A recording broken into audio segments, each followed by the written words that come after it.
Chers confrères et consoeurs, médecins, nous vous saluons et nous félicitons votre détermination par rapport à notre lutte.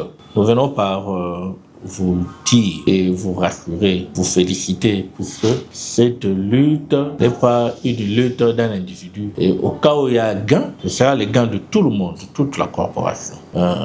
Je vous reviens au sujet du jour.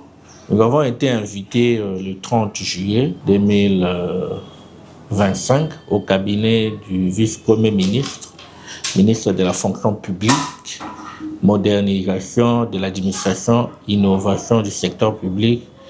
Il a présidé une réunion qui était composée de ministre d'État du budget, ministre de la santé publique, hygiène, prévention et prévention sociale, ainsi que tous les secrétaires généraux de tous les syndicats du ministère de la Santé. Alors, au cours de cette réunion, le débat était très houleux. Je pense que notre appel au chef de l'État et notre interpellation envers le ministre de la fonction publique, que nous avons cité comme les sapeurs-pompiers du gouvernement, les négociateurs du gouvernement, pour aller plus loin.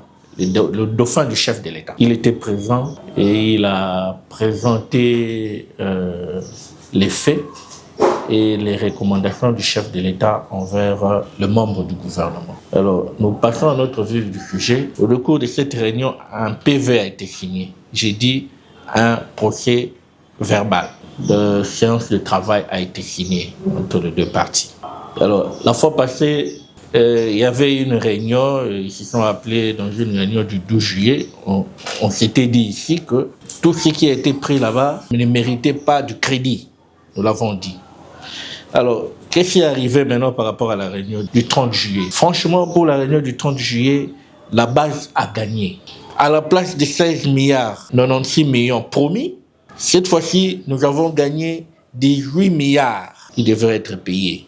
Comme on a dit la fois passée, d'ici les 30, si c'est payé, qu'ils viennent prendre la clé. On a dépassé les 30, jusque-là, c'est pas payé. Alors, par rapport à ce PV, le point 9 qui nous dit, le gouvernement a indiqué aux banques syndicales l'effectivité de la paye complémentaire du deuxième trimestre 2025, c'est 30 juillet, ce qui n'est pas encore fait jusqu'à ce jour. Tel que convenu dans le procès verbal du 2 juillet, les banques commerciales ayant déjà été servies par la Banque centrale devront éditer le compte des bénéficiaires suivant le calendrier, ce qui est faux. Au moment où je vous parle, aucune banque payeuse n'a reçu le fonds pour la paye, ni ordinaire, ni complémentaire. Je ne sais pas, comme c'est lundi, ils peuvent avoir reçu le fonds aujourd'hui. Mais pendant que le gouvernement a signé ces PV, aucun fonds ne les est parvenu. Je voulais informer nos frères et sœurs médecins. En aucun cas, un PV peut amener un syndicat à suspendre la grève. Ce n'est qu'un PV d'une réunion qu'on ne vous intimide pas. Les Silémèdes restent en grève. Et d'ailleurs, tout le procès verbal des assemblées générales effectuées dans les provinces, dans les hôpitaux, ont demandé de reconduire la grève sous le format actuel, ça veut dire hôpital sans médecin. Et moi, Dr Kasongo, qui n'est qu'un simple représentant, je ne peux pas aller à l'encontre de ce que la base dit. Nous allons tendre la main au gouvernement dès que nous allons voir le premier signal de bonne foi. Il y a plusieurs points que le médecin attend, mais ça ne demande pas de monnayage. Ce n'est que signature, les listes sont déjà disponibles dans leur table. La mise sous statut, chez lui-même, monsieur le ministre de la fonction publique. Ce n'est qu'une signature. Alors pour signature, ça doit tirer en longueur, pour amener aux gens l'instruction du chef de l'État. Le chef de l'État, il est chez lui, il mange des carottes et il fait un bon travail. Quand il demande à ses accompagnateurs exécuter, ils ne veulent pas exécuter. Mais les chefs de l'État aussi, ça doit les tirer plus à l'oreille. Ça doit les tirer plus à l'oreille. D'ailleurs, retirer la signature, qui nous a appris? Dans un document, on peut retirer la signature. Non, c'est qu'un modèle. Nous avons signé, oui. Mais est-ce que Quand on a signé, cela ne veut pas dire ipso facto, la grève est suspendue. Nous devons voir les signaux, comme le point 9. Aucun médecin n'a reçu de fonds, aucun médecin n'est payé jusqu'à ce jour, au-delà du 30 juillet. Et puis vous demandez à moi, Dr Kasongo, vous devez vous conformer au PV. Oui, le PV, c'était un arrangement entre banque syndicale et banque gouvernementale. Nous avons signé un PV. Et les syndicats à sa façon de fonctionner, le gouvernement à sa façon de fonctionner. Ce qui met le gouvernement à l'étau, c'est quoi? Les 6, il doit y avoir réunion d'évaluation. Et les 10 de chaque mois, les deux parties doivent se réunir pour voir l'évolution, pour évaluer, ou bien pour voir l'état des avancements par rapport à la paye de médecins, la paye complémentaire et à la paye habituelle. Bon, comme on dit toujours, voyons voir. Hein. Nous sommes en face des gens qui ne sont pas prévoyants, qui ne tiennent pas au rendez-vous. Les 6 et les 10, nous allons vous revenir. Et ça a été bien dit, les 15 de chaque mois, la paye complémentaire sera à votre disposition. Ça a été bien dit. C'est un gain par rapport aux 12. Vous voyez, les gens qui sont partis les 12, ça laisse à désirer. Et grâce à votre concours, nous avons gagné. Nous avons gagné quoi? Je vous ai dit, premièrement, 48 milliards. Il faut qu'on se le dise. C'est Dr Kasongo qui nous a fait gagner 48 milliards. Les autres ont pris 16 milliards et moi j'ai fait gagner 48 milliards.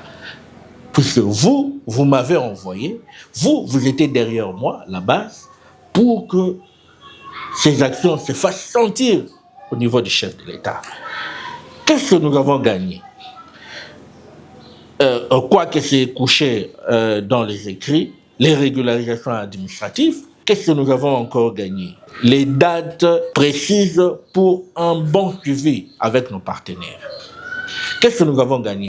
Cette paye complémentaire trimestrielle a été bannie. Mais ce n'est pas fini. L'objectif de cette année, c'était ça, pour le médecin. Vous voyez cette lettre? Le président de l'Assemblée nationale, honorable Vital Kamerhe, nous a mis à la disposition de la commission ECOFIN, nos syndicats des médecins, pour qu'on puisse déverser nos doléances au niveau du budget 2025. Ce qui a été fait, nous avons amené nos préoccupations, nous les avons déversées dans le budget 2025. Jusqu'à ce jour, aucune action par rapport à la régularisation, par rapport aux normes budgétaires de 2025 n'a été exécutée par le gouvernement. Qu'est-ce que nous pouvons dire? Nos interlocuteurs ne nous tiennent pas à cœur. Ils ne respectent pas leurs engagements. Quand un président de l'Assemblée nationale nous appelle, venez, amenez vos problèmes, vos doléances, mettez ça dans le budget pour que le problème puisse finir définitivement. Et nous, syndicats, on s'est réunis, on a dit, il faut que au moins les jeunes médecins puissent toucher $1000 pour un début. Ça devait être appliqué au T2 2025. Maintenant, on est quand? C'est déjà au mois d'août. Donc, vous pouvez nous dire, un monsieur d'ampleur de Vital Kamerhe qui vous dit, amenez vos besoins qu'on puisse insérer dans le budget. Et c'était une farce.